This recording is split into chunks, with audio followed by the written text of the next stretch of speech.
Suppose we have a data set that consists of the values 5, 6, 7, 8, 8, 9, 10, and 11. If we were to find the average or the mean for that data set, it would be 8. Sometimes the mean is not the most interesting measure for a data set. Sometimes it's more interesting to look at a measure of dispersion or a measure of spread.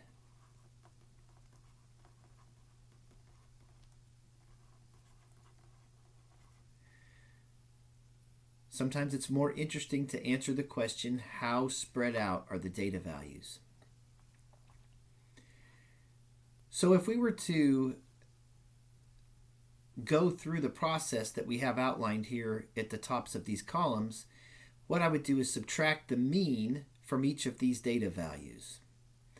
So I'm in a process here of asking the question, how spread out are these data values? And if we were to look at these two data sets, we could see 5, 6, 7, 8, 8, 9, 10, 11, 2, 3, 4, 8, 8, 12, 13, 14. We could just eyeball them and say, well, this data set is more spread out than this first one here.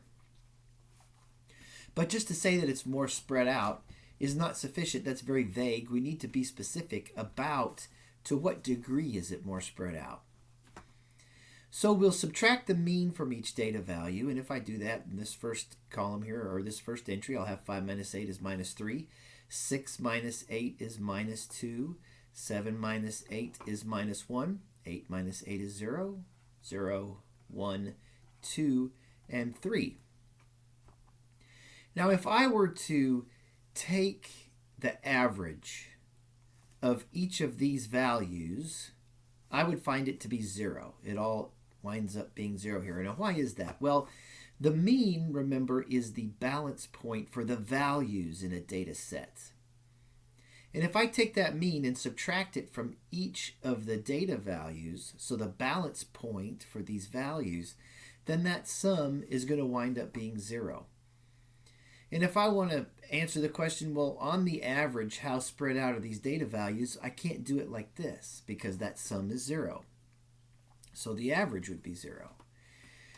So what we're going to do is we're going to square these values. Now these are called the deviations from the mean. So each data value is deviated from the mean by how much? Minus 3, minus 2, minus 1, and on down. What we'll do is square them. That'll make them all positive. So squaring these values, we get what are called the squared deviations from the mean. And we get values that are positive. And we could find an average of these squared deviations from the mean.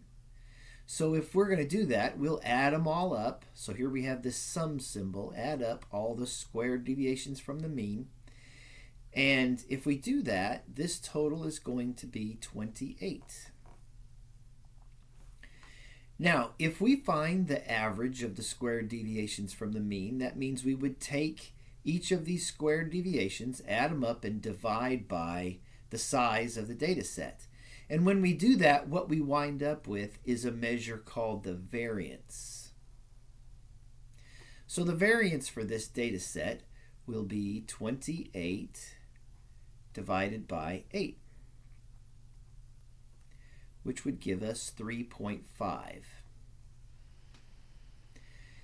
So that's the variance, and in a way that tells us a bit about how spread out these data values are, but there is a problem.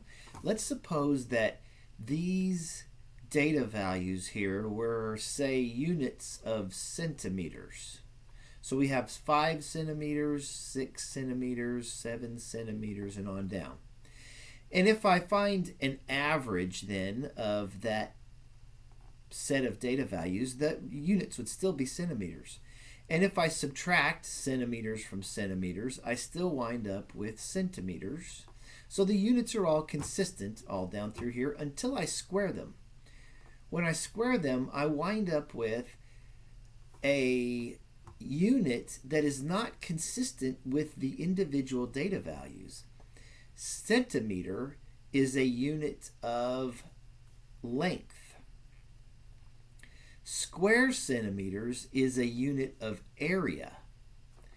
And I can't compare areas and lengths. So I'm winding up here then with this average of these centimeters squared, this average of an area unit that is still an area unit then, and I can't compare them to the individual data values.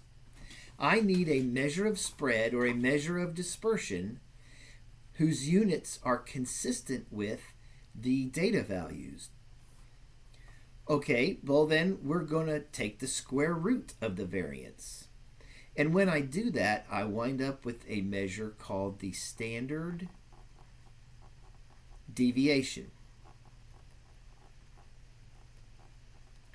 So the standard deviation is the square root of the variance. So here I would have the square root of 3.5. And when we do that calculation and round it to one more decimal place than occurs in the raw data, then we wind up with a standard deviation of 1.9. Now, I have gone ahead and gone through that process with this second data set here, just to speed things along a little bit. And we talked about this data set being more spread out than the first one, and the fact that that's a very vague way to describe it, that it's more spread out. We need a way of quantifying that amount of spread. And so if we were to compare these standard deviations here, I've gone through the same process, found the deviations from the mean, squared them, added them up, divide by the size of the data set, still it's 8 again this time. That comes out to 19.25, and the square root of 19.25 is 4.4. So not only can we just look at the data values and see that they're more spread out than that first data set, but as we expected, the standard deviation is greater.